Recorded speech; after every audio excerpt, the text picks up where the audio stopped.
Today we're taking a look at Legion of Superheroes 51, volume, is it three?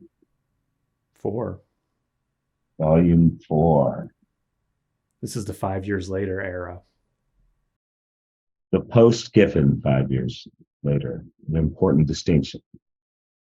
Um, so it's cover dated December of 1993. The writer and colorist is Tom McCraw. It's penciled by Christopher Taylor. Wade von Grawbadger, is that how you say his name? That's how I would say it. Thinker. Casey Carlson is the assistant editor, maybe? I don't even know that name. Oh yeah, he did. He was the editor on this for a long time. I think he might have stayed till the end as editor or assistant editor, and then full editor of it. Mm-hmm. I don't remember why we picked this issue exactly. Do you?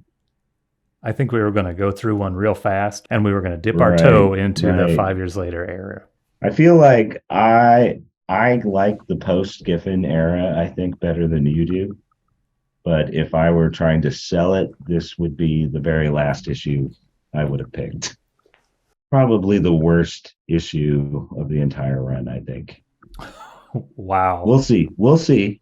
I, Yeah. that might just turn into a catchphrase for me. I might be saying that over and over again. But like for the most part, Stuart Inneman is drawing quite a bit of it, and uh, Tom and Mary are writing quite a bit of it. And we picked an issue where none of those guys are here. Plus, like none of the Legionnaires are really here except for Kent.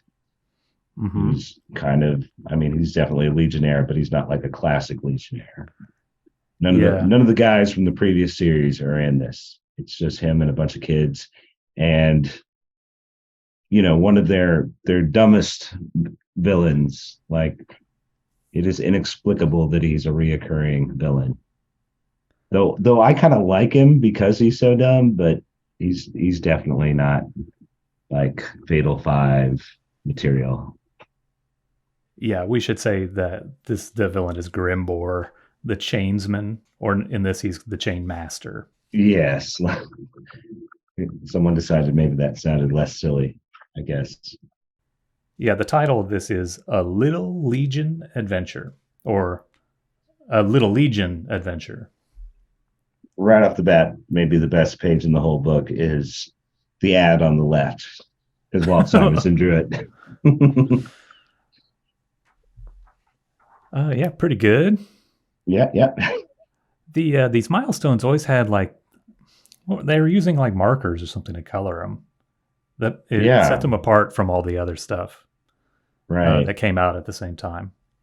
Mhm. But I never got into them. Did you read Milestone comics? I did. I liked quite a few, like three or four of the original books I liked a lot, like Static and Blood Syndicate. This one here, Hardware, for sure. I think there was one more.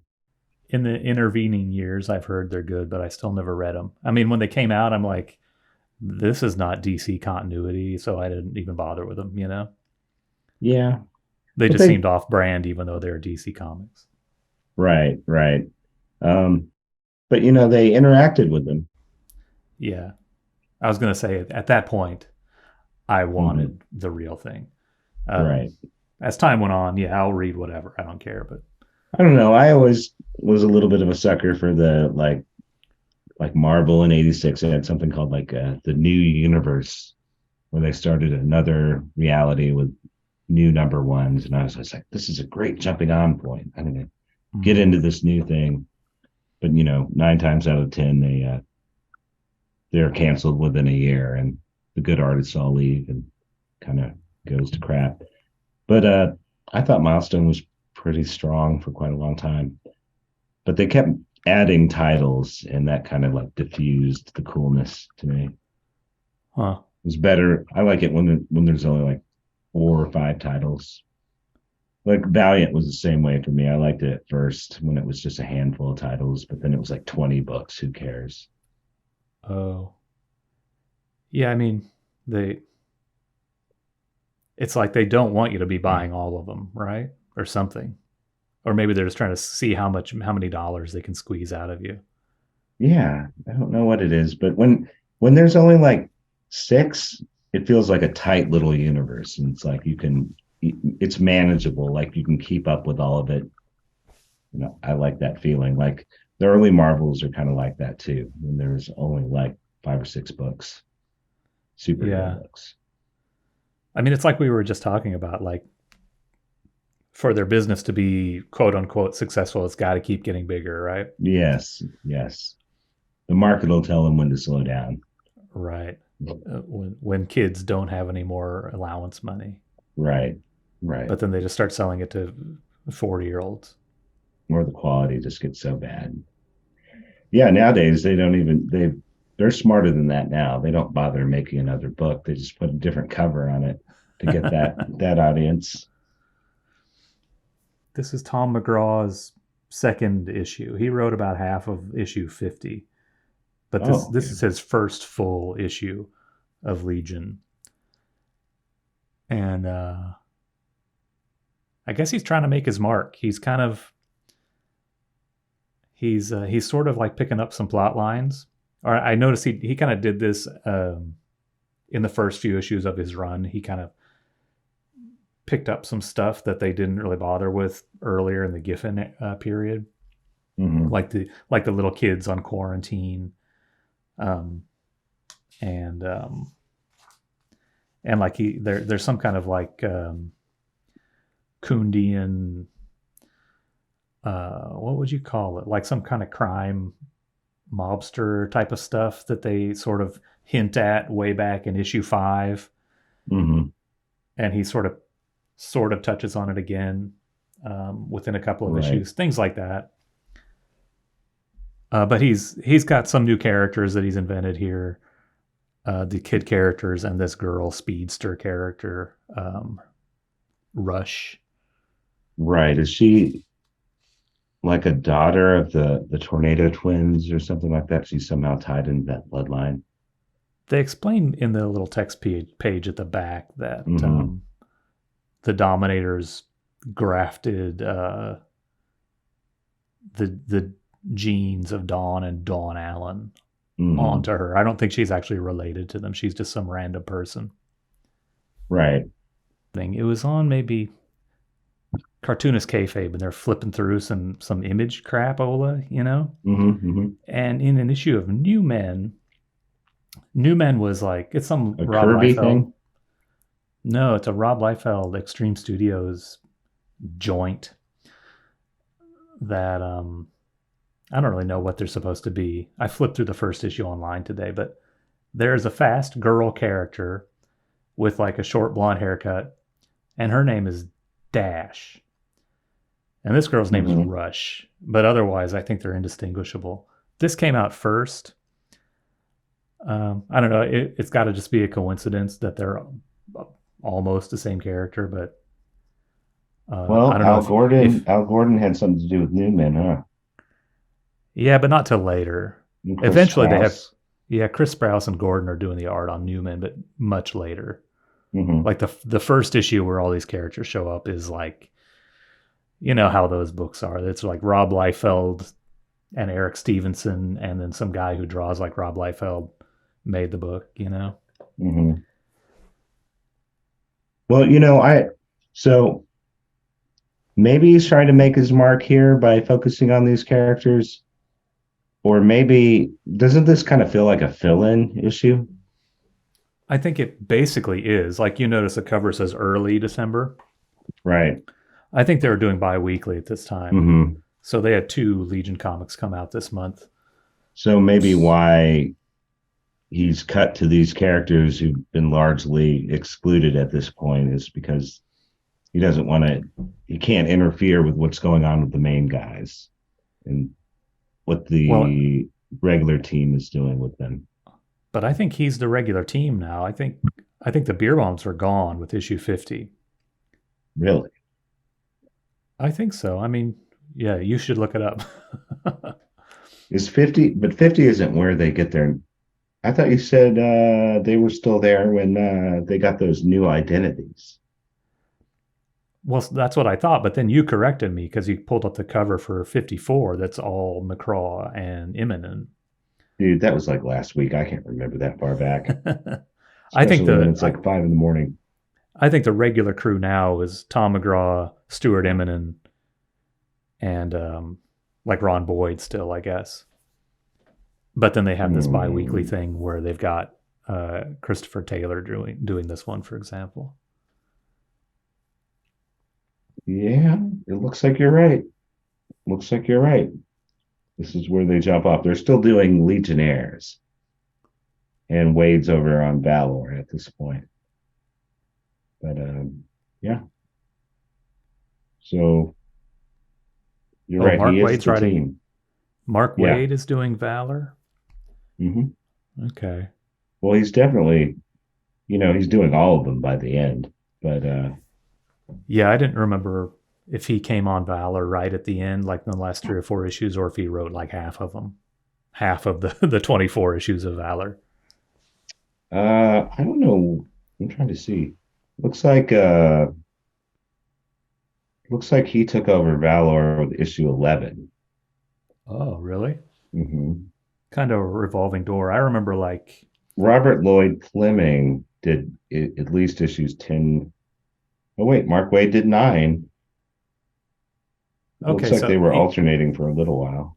I think that might be a deal where Mark Wade was the editor of Valor, and it Hmm. began with Robert Lauren Fleming, and then I think, Fleming did the first issue, and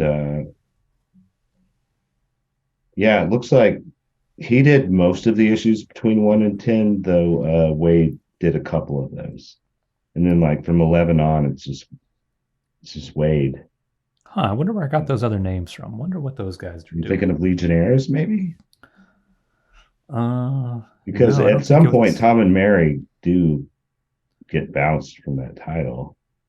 Yeah, when they're done on Legionnaires, though, I think it's. I think that they go until the end of, or they go right up until the reboot, and then it's like a writer's room with Mark Wade, Tom McCraw, Tom Pyre.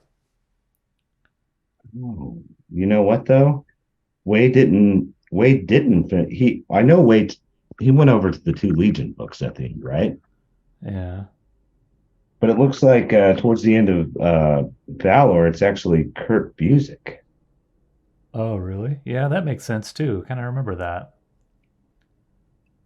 He was a good writer. Him and Yeah. Wade are both, at least at this time, they were two of the biggest writers in comics. They must not have been the biggest writers yet, or they wouldn't be writing Valor. I don't know. Like Wade was doing. I think he was involved with that Legion Index, wasn't he? Could be. I think he's like an old fan, but he's a fan of a lot of things, clearly. Yeah. Well, anyway, Tom McGraw's the main writer now on the Legion book. But these kid legionnaires or whatever the little legion Lil uh, Legion.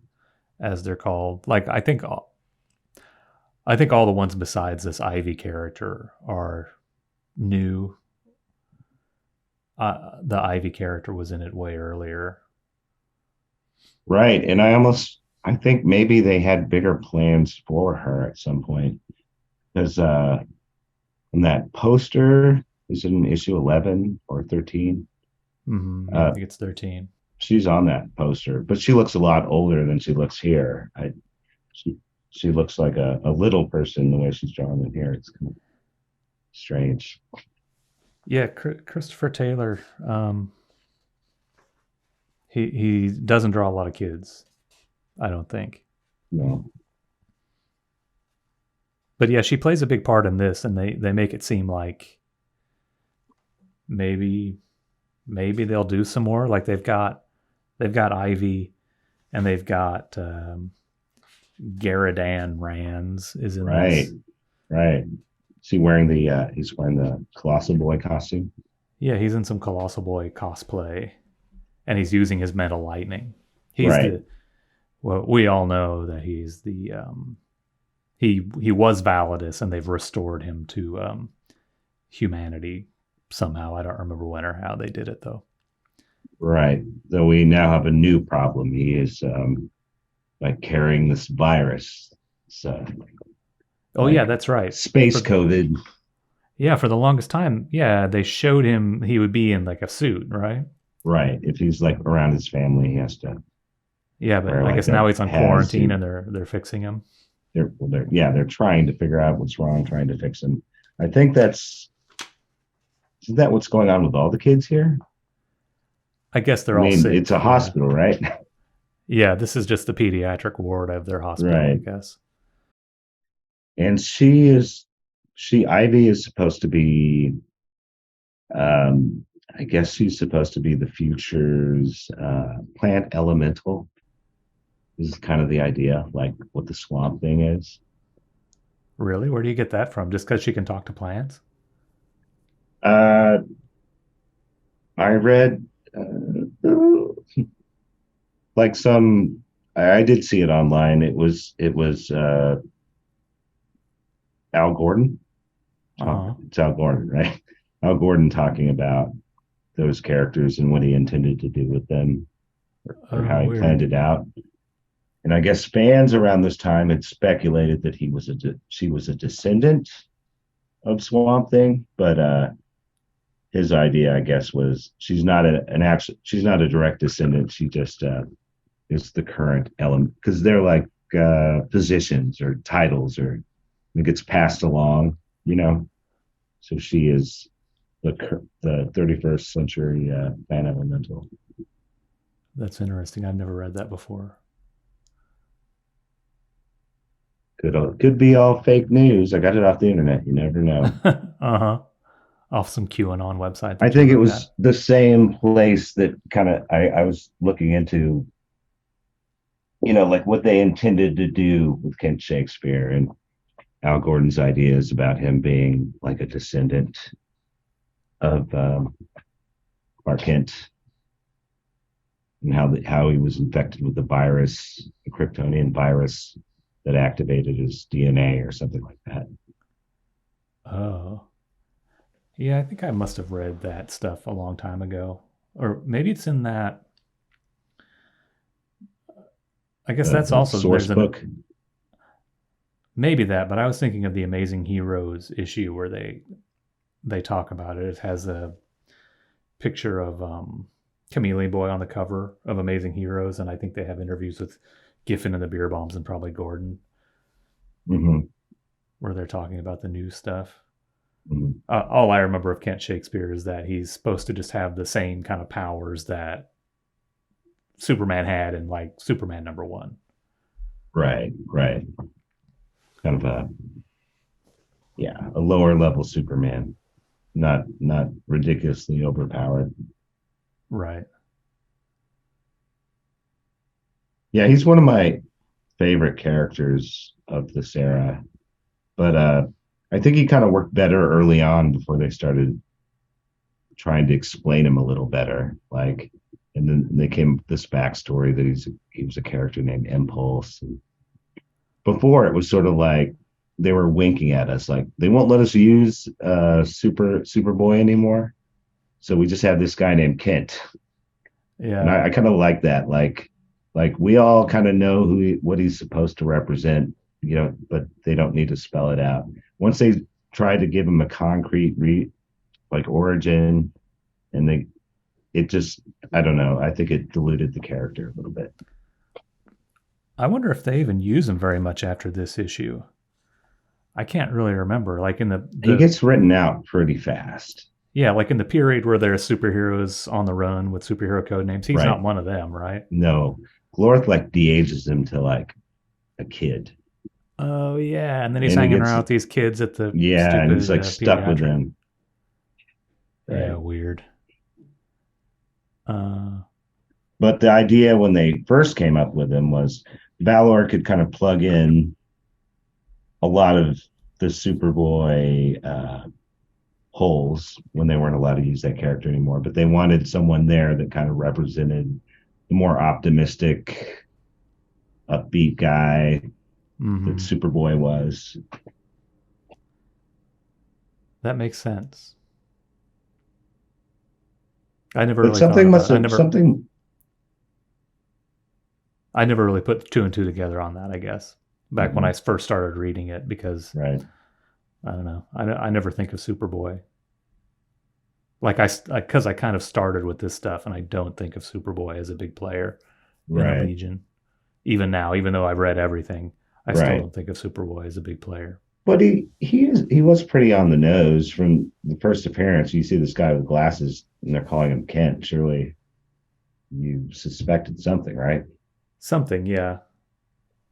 I think things must have kind of changed, or the Superman offices must have eased up a little bit towards the end of this run because then they do start mentioning Superboy being involved, but at a diminished capacity. Like his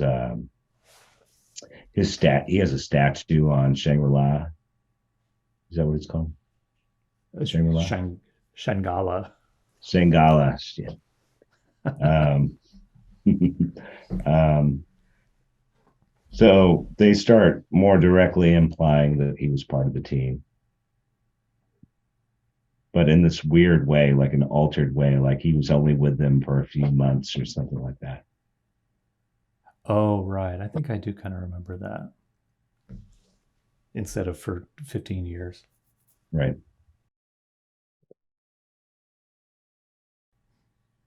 I kind of thought this issue felt a little more sci-fi than like the Mm-hmm. beer bomb stuff had. And he doesn't like can't stick with it. It becomes a stupid superhero comic, and I'm not sure if that's editorial pressure or market pressure.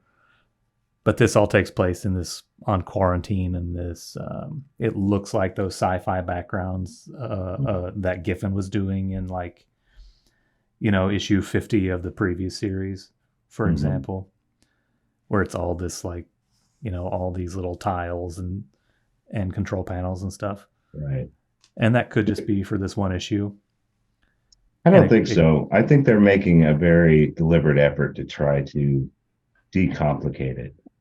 I think they're worried that that was hurting sales, and one of the first things they wanted to do once Giffen and Tom and Mary were gone was to try to make it more superhero-ish or more traditional. uh-huh. So this story is a lot more black and white than the normal It's stories, and we don't have like lots of threads going on at once. It's very basic. it's really straightforward. And this is just a totally nothing comic. Right. It And feels like when they have like 6 or 7 extra pages at the end of an annual, they just like have like a thrown together little one shot. That's yeah, what it sort of feels like. And this guy, I think he's done other stuff, and I've seen some pinups that look pretty good, but I wouldn't be surprised if this was like his first comic. This or, some of issue 50, I think he drew. um, it's not. I actually looked him up, and he's still around. Mm-hmm. Well, I've seen some other stuff he's done more recently, and it looks a lot more accomplished. Yeah, he's gotten good. Like, I followed Mm-hmm. him on Instagram, and he's got a bunch of these portraits. They're like digital, but they're portraits of real people, and they look pretty cool. Mm-hmm. I would be kind of curious what a comic of his looks like I saw today. some like I assume they must be commissions, like Legion commissions. That looked really Yeah, cool. I saw those too. I wasn't sure if it was the same guy. It must be the same guy. They look pretty cool. Certainly. Yeah, I saw a Pinterest that had a ton of Legion drawings that were by Chris Taylor, really similar style, but all from like 10 years ago or something. Okay. But what I saw had him doing, shoot, I forgot already. His first comic was, or one of his earliest was like 1989, like that far back. But he did an Mm, issue of Shuriken, which is like kind of an indie comic about like a girl ninja character. I'm sure you've seen it if you ever looked in a dollar bin or something. There's a lot of issues of this that went through various publishers and different creative teams. Mm-hmm.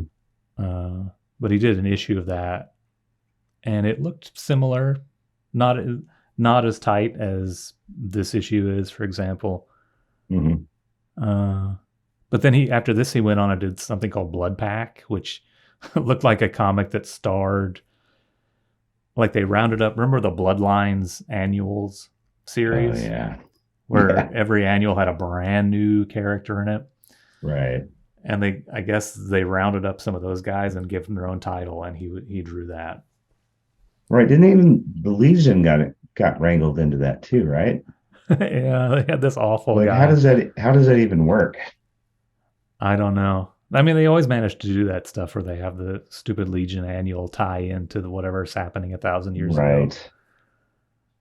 But yeah, the guy in the Legion annual was just really embarrassing, like a Bill and Ted kind of guy who got transferred from the 20th century into the 30th century.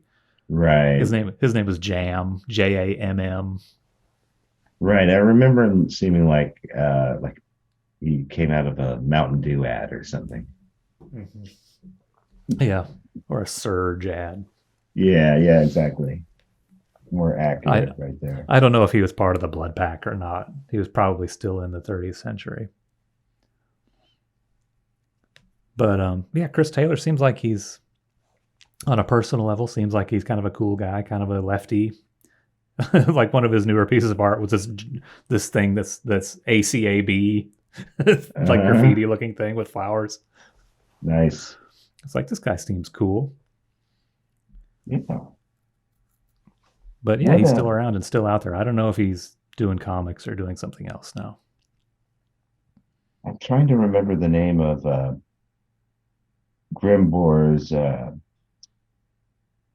his kind of girlfriend, the lady who could control men.